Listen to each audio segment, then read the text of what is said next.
Olá, pessoal.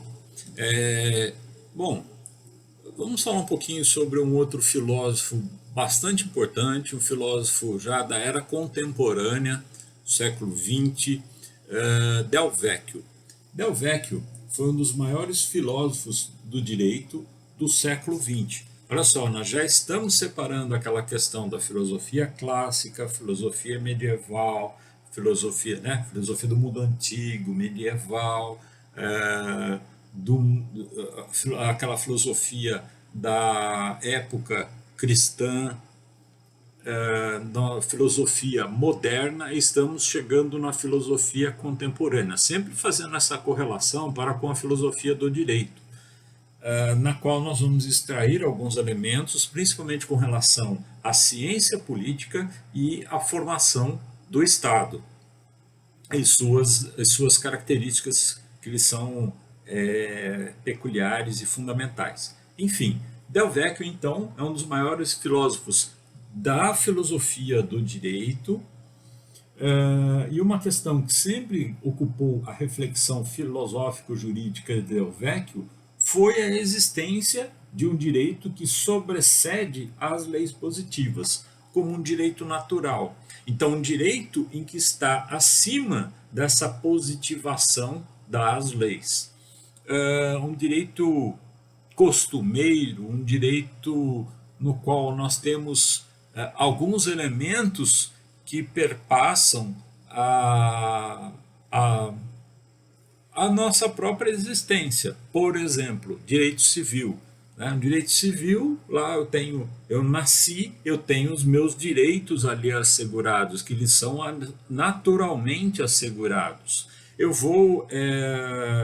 À medida em que eu vou crescendo, eu vou tendo etapas na minha vida, criança, adolescente, isso o Estatuto da Criança do Adolescente vai disciplinar qual conceituação para uma coisa e outra. Eu vou, aos 18 anos, tornar-me um cidadão, alistar-me como eleitor. Se eu for homem, eu posso, hoje homem e mulher podem fazer o serviço militar, servir à pátria. Então são questões que são positivadas pelo próprio direito na vida do cidadão. E enquanto o cidadão ele traz ao longo de sua vida essas características. E de outro ponto, até mesmo com relação ao cidadão, desde que o cidadão nasce, ele percorre a sua vida profissional, sentimental, acadêmica, por que não, e ele morre. Então, a forma de extinção de um direito, extinção de uma personalidade, também é uma característica peculiar do direito natural. Tá? Nós temos aí questões de herança, sucessões, inventário, tudo isso aí percorrem esses elementos todos que são personalíssimos no direito natural. Em que, se há existência de leis positivas, essas leis positivas, o direito natural estaria acima dessa positivação dessas leis que Del Vecchio separa, como sendo um conjunto de leis que podem nos trazer benefícios ou garantias ou direitos ou deveres, enfim, vários elementos que estão caracterizados dentro desse escopo. Tá? Del Vecchio foi influenciado pelos pensamentos de Immanuel Kant.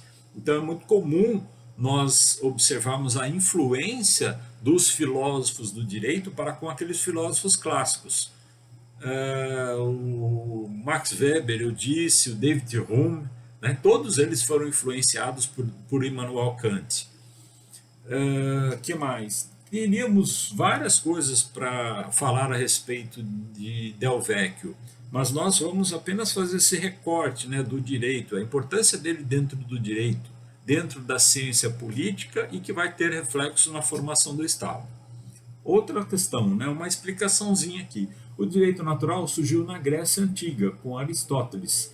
Del Vecchio apenas aceita o direito natural e discorre sobre o mesmo, não possuindo uma interpretação completa.